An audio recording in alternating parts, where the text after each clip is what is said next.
Muy buenas noches, amigos, muchísimas gracias por estar con nosotros. ¿Cómo les va?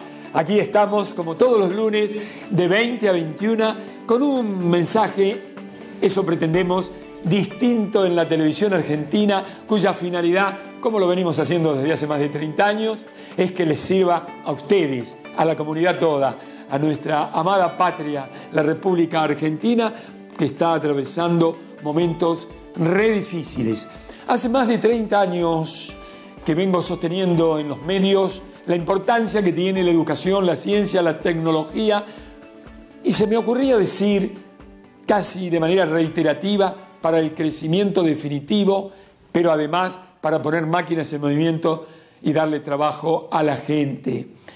Pareciera no haberse comprendido demasiado esto que vengo diciendo hace muchos años. Pero, afortunadamente, un científico notable del CONICET, un maestro, el subdirector del Instituto de Bio-Nanociencias del CONICET, ha hecho un trabajo que pareciera no tener que ver con un científico. Sin embargo, ha abordado la política científica que haga posible comprender esto que estoy diciendo. ¿Y qué hizo Fernando Stefani? En un trabajo de 50 páginas que recorrer el mundo, investigar, digo recorrer con información, el mundo desarrollado, el mundo no desarrollado, el mundo que sufre penurias económicas, como estamos sufriendo hoy los argentinos, y nos va a demostrar hoy que aquellos países que han apuntalado al desarrollo científico y tecnológico y a la educación, por supuesto, han superado sus problemáticas económicas y han crecido. Si no hacemos esto, Argentina, que hoy vive una situación delicada, delicadísima desde todo punto de vista, más que nunca debiera tomar en cuenta el programa del día de hoy. Estén atentos los diputados del Congreso Nacional, que ya tienen por ahí una ley en este sentido, a este trabajo que ya mismo presento. Un aporte, como venimos haciendo nuestra labor profesional periodística desde hace más de 30 años, al crecimiento definitivo de la sociedad argentina. ¿Nos vamos? ¿A dónde? Al polo científico, tecnológico, a nuestro ministerio, como me gustaría que siga siendo ministerio, ahora Secretaría de Ciencia y de Tecnología. Atención, país.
Gracias, Fernando, por recibirme. ¿Cómo estás, amigo? Un placer, ¿cómo andas?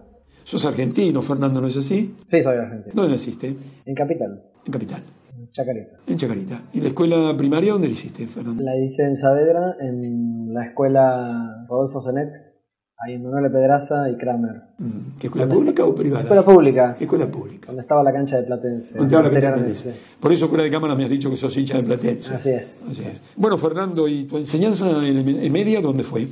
Fue en la escuela técnica Philips, de la fábrica Philips. Oh, la escuela bárbara fue esa, ¿eh? Sí, la verdad que era una escuela muy buena. Porque tuvimos varios campeones de esa escuela, chicos. Lo sigue siendo, ahora pasó a ser una escuela privada. Sí. En esa época había muchas escuelas fábricas que se llamaban. Esa escuela, yo en esa época la detestaba, ¿no? Como todo adolescente. Mirá vos. Pero viéndolo en perspectiva, la verdad que me dio mucha formación técnica. De hecho, los primeros años de universidad para mí fueron casi innecesarios, ¿no? Gracias a esa escuela. Sí. Eso es un homenaje para esos profesores que tal vez estén viendo. Este joven pasó por nuestra casa de estudios, este muchacho, yo fui profesor de él o profesora. ¿Qué título te dio la escuela? ¿Técnico? Técnico electromecánico. Electromecánico. Muy bien. ¿Ingresaste a la universidad? ¿Dónde? La universidad, primero empecé en la Universidad Tecnológica Nacional. UTN. Ahí hay que estudiar. En Medrano, en Ingeniería Química. Sí. Bueno, con esa época, esto eran fines de los 80, los 90, a mí me interesaba la ciencia, pero siempre estaba la preocupación de que cómo se podía trabajar o vivir siendo científico. En esa época era complicado. Así que me fui hacia la ingeniería. Hice 2 años de Ingeniería Química y después me enteré que en la Universidad de San Martín y la Comisión Nacional de Energía Atómica habían creado un instituto, copiando el modelo del Balseiro, para ingeniería en materiales. Me llamó la atención, vi ese lugar donde todos los profesores eran investigadores. Entonces me llamó la atención, era como un intermedio, ¿no? Porque era ingeniería en materiales, pero bastante más cerca ya de la investigación científica, así que me pasé. Y me terminé recibiendo de ingeniero en materiales en el año 2000 en el Instituto Sábato de la Comisión Nacional de Energía Atómica de la UNSAM. Linda escuela tuviste en la formación, ¿no? Sí, la verdad que no me puedo quejar. A todo lo largo de mi carrera, no solo en la educación, después también en mi actividad como científico, estuve en lugares de primera todo el tiempo y estoy muy agradecido de eso. Pero después seguís avanzando, investigando. ¿Se ha pasado de aquello de descubrir a crear? ¿Te referís a crear tecnología? Así es. Sí, eso ha cambiado enormemente. Si uno mira la historia de la humanidad, siempre la tecnología tuvo un rol súper importante en lo que es la prosperidad y el desarrollo de las civilizaciones. Siempre las civilizaciones más prósperas fueron las que dominaron las tecnologías de navegación, alimento, agricultura, vivienda, armamento, ¿no es cierto? Siempre hubo un vínculo históricamente muy estrecho entre tecnologías y desarrollo económico y social de una civilización. Ahora bien, en el pasado, la ciencia era la herramienta que permitía resolver los desafíos que impone la naturaleza. Eso era en el pasado. En la actualidad, la humanidad enfrenta grandes desafíos generados por la propia tecnología. O sea, en los próximos años, en las próximas décadas, vamos a tener que enfrentar grandes desafíos como son el cambio climático, el abastecimiento energético, el futuro del trabajo por la industria 4.0, y pueden ocurrir además grandes problemas fruto de nuestra tecnología, como una eventual resistencia a los antibióticos, por ejemplo. Y así hay muchos grandes desafíos que enfrenta la humanidad en el futuro que son fruto de la propia tecnología. Eso es muy diferente. Hay un aporte a la tecnología de tu parte con la creación del super microscopio, ¿no? Bueno, sí, nosotros, lo que yo hago en particular en mi laboratorio, trabajamos en herramientas de visualización de estructuras muy pequeñitas, para las cuales existen métodos como la microscopía electrónica, pero no son... la microscopía electrónica no es compatible con muestras biológicas, por ejemplo, porque uno tiene que poner la muestra en vacío, bombardearla con electrones energéticos, no es muy amigable para muestras biológicas.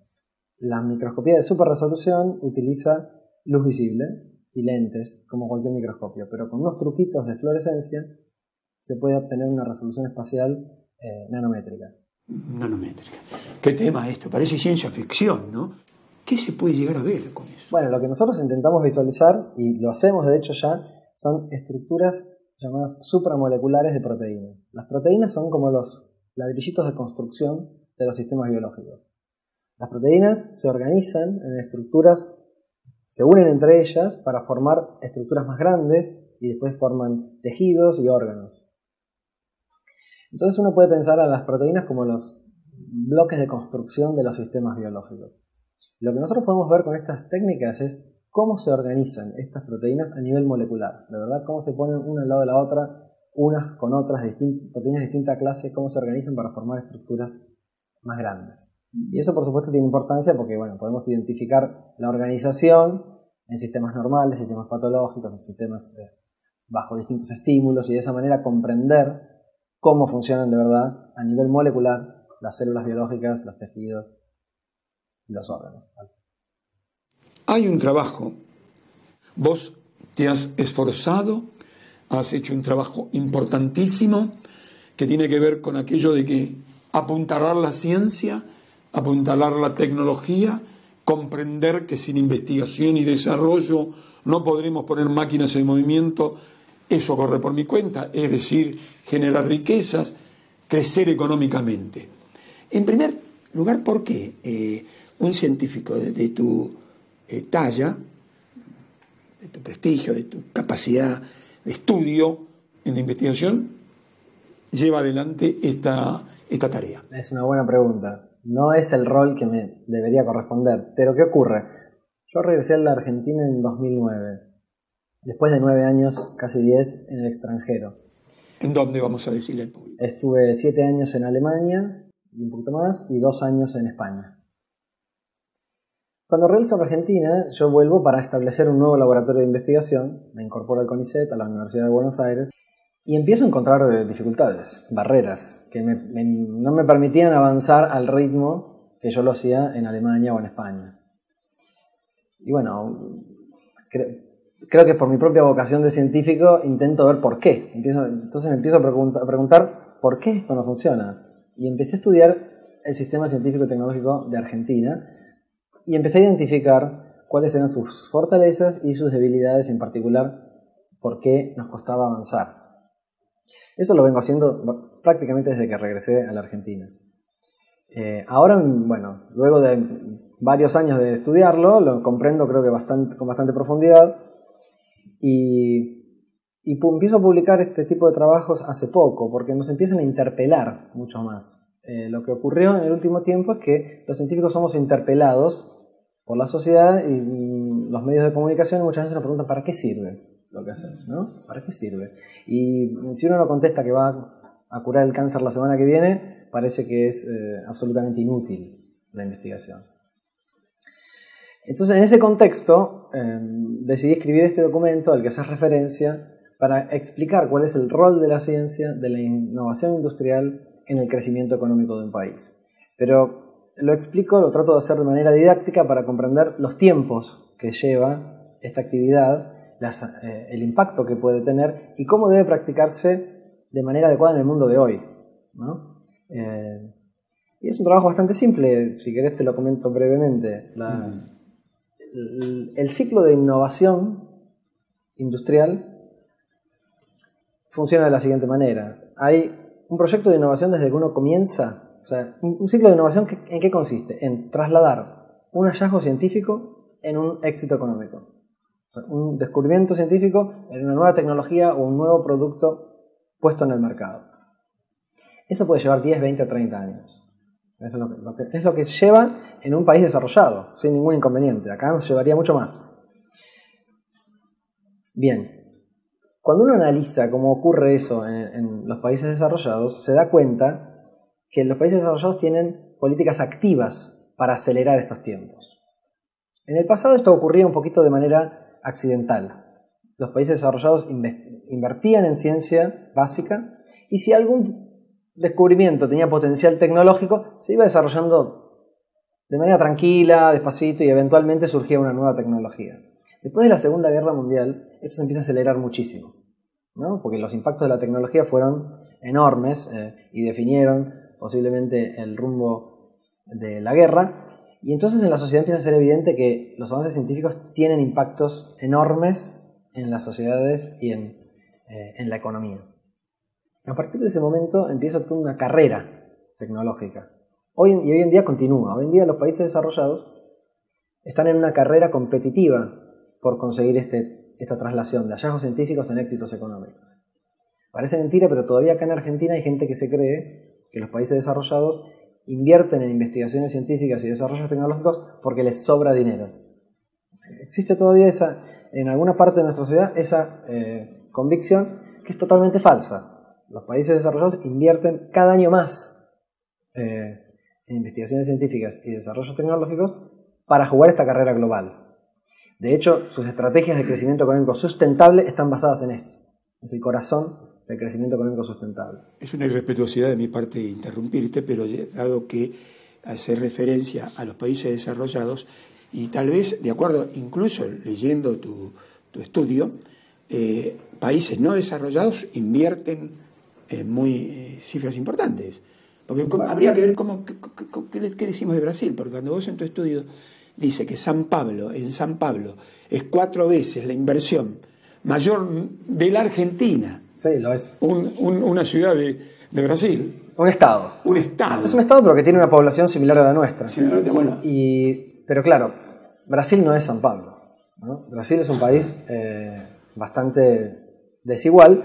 El estado de San Pablo, sin dudas, que está mucho más desarrollado que todo nuestro país, en promedio. Sin dudas. Y de hecho, Brasil ha hecho cosas impresionantes en términos de tecnología en los últimos años. Yo me refería al caso de que decimos desarrollado. Sí. De pronto hay otros países no tan desarrollados, pero que han invertido. Bueno, pero si uno considera el estado de San Pablo como un país aparte, y está en vías de desarrollo, o lo estaba hasta hace poco, en claras vías de desarrollo, con un esquema de inversión en I+D competitivo internacionalmente, con un ecosistema de empresas de base tecnológica importante que había conseguido establecer a través de décadas de política sistemática en ese sentido. Y Fernando, Finlandia no era un país desarrollado y no tenía dinero, y sin embargo invertía cuando deja de tener el mercado cautivo que era la Unión Soviética y queda muy mal con 23-24% de desocupados, hace un esfuerzo enorme de lo que poco que tiene y lo invierte en educación y en ciencia y tecnología. Es que cuando uno mira en la fracción del presupuesto que hace falta invertir en ciencia y en tecnología para que impacte en la economía, no es tanta. Es lo que me sorprendió de tu trabajo. Uno mira a nivel mundial y como porcentajes del PBI, o sea, el PBI es como la facturación de un país, no la ganancia, sino toda la riqueza que se genera en ese territorio en un periodo de tiempo. La facturación del país es el PBI. Si uno mira a nivel global, cuánto reinvierte cada país de su PBI en investigaciones científicas y desarrollos tecnológicos, esos números van entre 0 y 4%. No son de 20 o 30%. Son números pequeños en todo el mundo. Y los países que invierten alrededor de 4 son los que más avanzan en ese sentido. Los que invierten 0, obviamente, son los que menos. Es interesante ver la distribución de estas inversiones a nivel global. Porque si uno, por ejemplo, mira la inversión en educación, cómo se distribuye la inversión en educación entre todos los países del globo, ¿no? Distintas culturas, historias, geopolítica, recursos naturales, etc. En educación la distribución es prácticamente gaussiana. ¿Qué significa eso? Que hay un promedio y algunos países invierten un poquito más y otros un poquito menos, pero es una distribución que se llama normal. En mi opinión eso es indicativo de que la inversión en educación se realiza ya con un consenso bastante aceptado. Hay que invertir en educación y todos los países lo hacen, algunos un poco más, algunos un poco menos. Ahora, en investigaciones científicas y desarrollos tecnológicos la distribución es completamente distinta. Hay muy pocos países que invierten mucho y la gran mayoría de países invierten poco. Y cuando uno mira cuáles son esos países, bueno, son los que todos conocemos como países desarrollados. Nuestro país es un país rezagado. ¿Qué es un país rezagado? Es un país que no desarrolla sus propias tecnologías, entonces está siempre, cada tanto, manoteando las tecnologías que existen, incorporándolas, siempre con cierto retraso.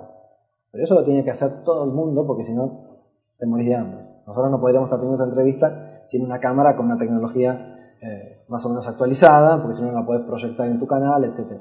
Nosotros usamos tecnología, claro que la usamos, siempre de manera trazada. ¿No es cierto? Nosotros no generamos nuevas tecnologías, pero sí las tenemos que usar, si no, no podríamos subsistir. Ese es el esquema de un país rezagado. Los países desarrollados, ¿qué hacen? Están todo el tiempo, como ya dominan la tecnología, están todo el tiempo viendo cómo generar nuevas, mejores tecnologías. Cuanto mejor hagan ese trabajo, cuanto mayor sea lo que se llama la brecha tecnológica con el resto, más ventaja van a tener. Por un cierto periodo de tiempo, esos países, esas empresas, van a tener una ventaja tecnológica que se traduce en una ventaja comercial. Van a poder vender un producto de manera exclusiva en mercados de alto valor agregado. Después de un tiempo, los países rezagados los alcanzan, pero eso ya tienen una nueva tecnología. Por eso la inversión en I+D no se detiene nunca. Es un problema de frontera móvil. Lo que es actual hoy, en 10 años no lo es. Entonces, todo el tiempo se avanza. Y por eso los países desarrollados invierten cada año un poquito más.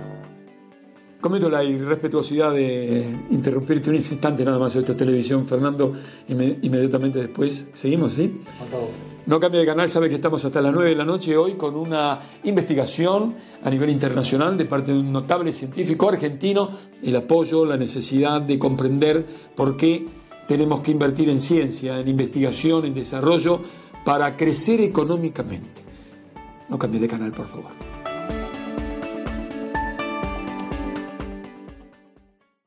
Transportel Patagónica, eficiencia, esfuerzo y avanzada tecnología para apuntalar el desarrollo energético de Argentina. OTEC, soluciones integrales para el transporte y almacenamiento de aguas. Coto, yo te conozco, ahora conocenos vos. El Instituto de Capacitación de la Federación Nacional de Trabajadores de Obras Sanitarias favorece el desarrollo personal de los trabajadores del agua y el saneamiento, logrando para ellos el crecimiento laboral y la optimización de políticas del sector con profundo contenido social.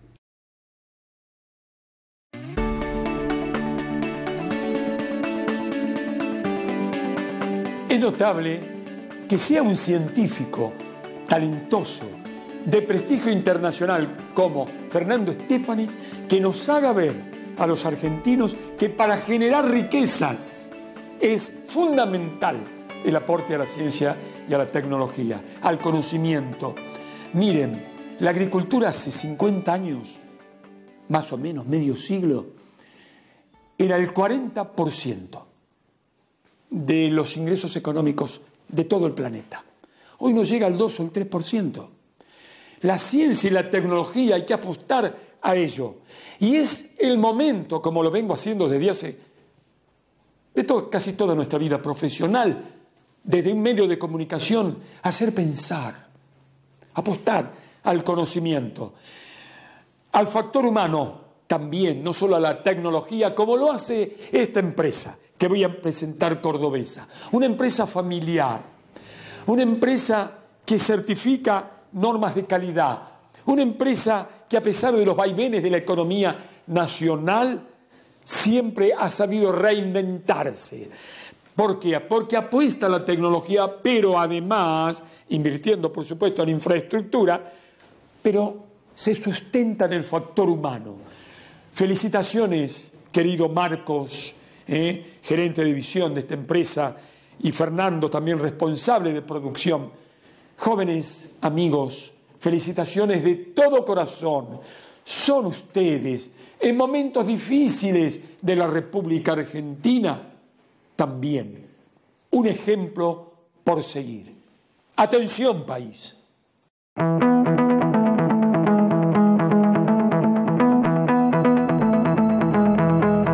Carical es una empresa con una extensa trayectoria.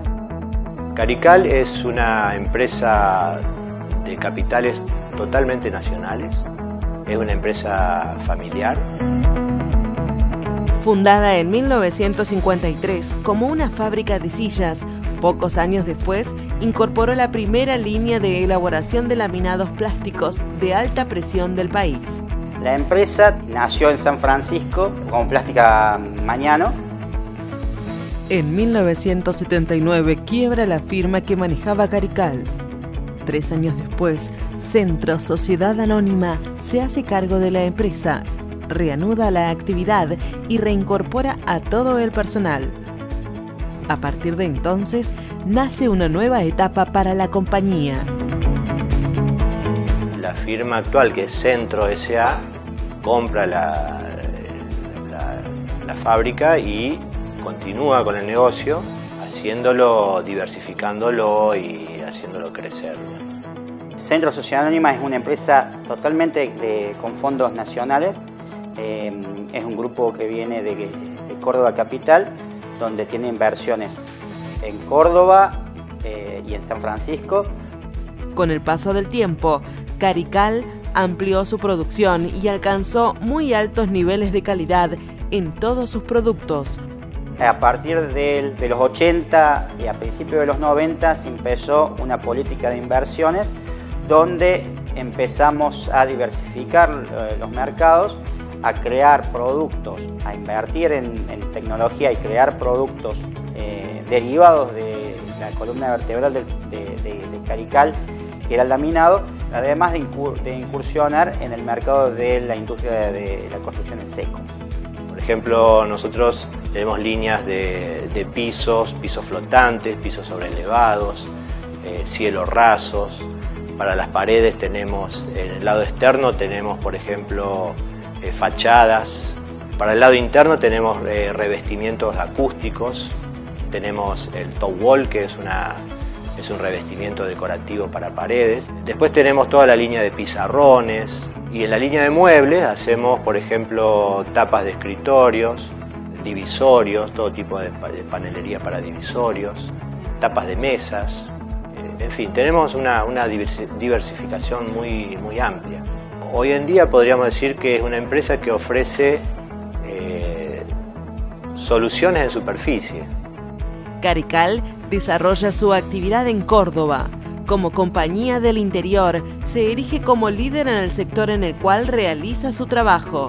Desde la provincia mediterránea, dio origen a otras empresas y diversificó su tarea hasta abarcar diversos sectores. En San Francisco tenemos 3 empresas o 3 unidades de negocios. La primera es Carical, que se dedica al laminado decorativo y a la parte de tableros.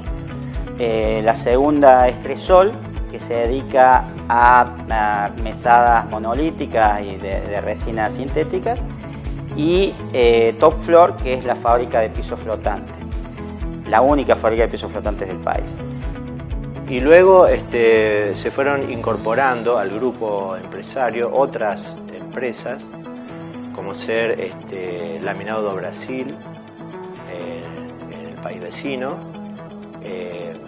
También en la ciudad de Córdoba está la empresa Volt, que está desarrollando un auto eléctrico. Ciudad Empresaria, con su hotel Quorum y todas las instalaciones existentes en ese predio. La empresa cuenta con un personal altamente calificado y capacitado permanentemente. Dispone de tecnología de punta a nivel mundial, desarrollada para mercados internacionales. La inversión constante forma parte del ADN de la compañía. Apoyada en esa política, Carical trabaja en el mejoramiento de sus productos. Se trabaja casi exclusivamente en aportar tecnología a los productos tradicionales de revestimiento. Estamos trabajando en superficies acústicas, en superficies autosustentables, ecológicas y perdurables en el tiempo. La meta de todo esto es lograr desarrollar superficies inteligentes que aporten, que tengan valor agregado, basándonos en la tecnología y dándole un servicio más al producto, no solamente decorativo, ¿no? Para llevar adelante este trabajo, hemos creado un grupo de desarrollo formado por jóvenes, algunos estudiantes a punto de recibirse, otros son jóvenes profesionales, en el área de electrónica, de química, y estamos desarrollando nuevas aplicaciones que tienen que ver con darle nuevas funcionalidades a nuestros productos. Rentabilidad sustentable y crecimiento sostenible. Liderazgo nacional en diseño, innovación y calidad. Carical.